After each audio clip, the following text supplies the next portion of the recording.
मिर्जापुर गांव में एक चालाक चोर रहता था। वह इतनी सफाई से चोरी करता था कि किसी की पकड़ में नहीं आता था।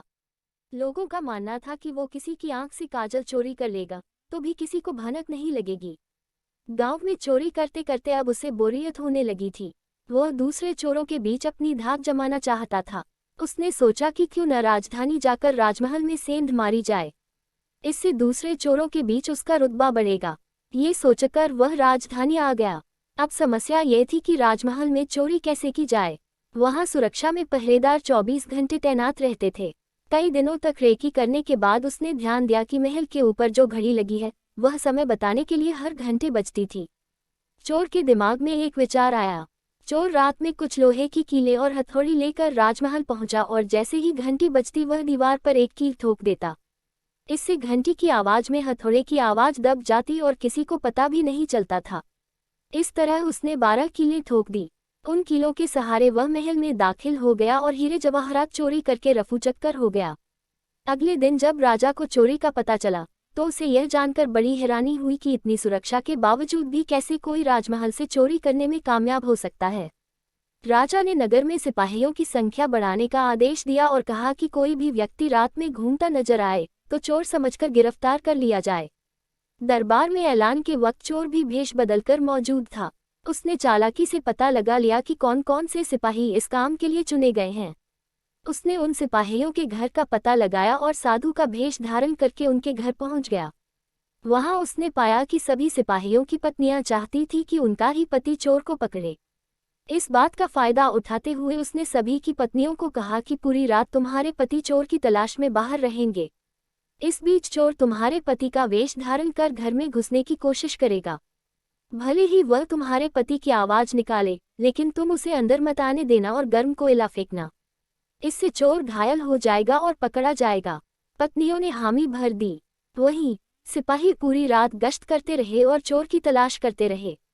सुबह के 4 बजे गए थे। सभी सिपाही चोर को ढूंढते ढूंढते थक गए।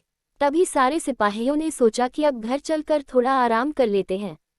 जब वे घर पहुंचे और दरवाजा खटखटाया तो पत्नियों को शक हुआ। उन्होंने सोचा कि साधु की बात सच हो गई। जरूर ये चोर है जो भेष बदल कर आया है। वे जलता हुआ कोयला अपने पतियों पर फेंकने लगी। इससे सारे सिपाही घायल हो गए। उन्हें अस्पताल में भर्ती कराना पड़ा। दूसरे दिन राजा को जब सारी बात पता चली तो वह चिंतित हो गया। उसने फौरन कोतवाल को आदेश दिया कि जितनी जल्दी हो सके उस चोर को पकड़कर हाजिर किया जाए। कोतवाल ने शहर में पहरा देना शुरू कर दिया। इस दौरान कोतवाल को एक युवक आता दिखा। कोतवाल ने उस लड़के से पूछा, कौन हो तुम? युवक ने कहा, मैं चोर हूँ। कोतवाल को यकीन नहीं हुआ। भला इस तरह कोई खुद को चोर कैसे बता सकता है? उसे लगा युवक मजाक कर रहा है।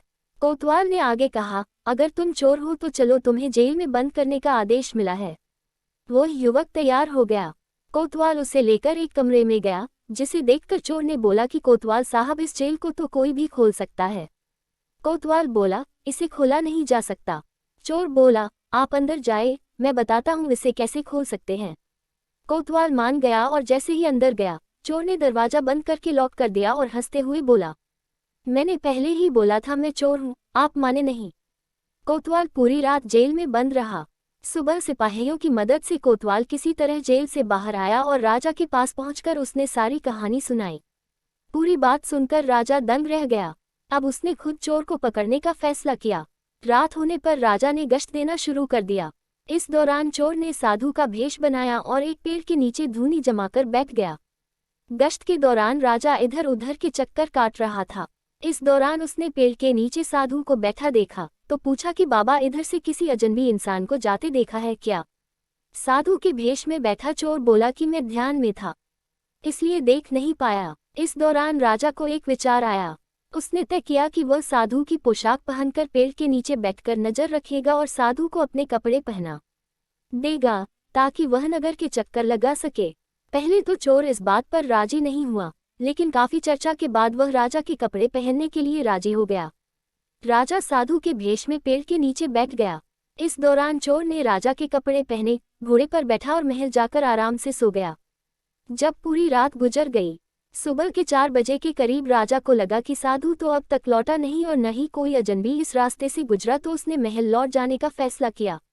जब वह महल के फाटक के पास पहुंचा तो पहरेदारों ने सोचा कि राजा तो काफी पहले महल आ चुके हैं, ये जरूर कोई बहरूपिया है।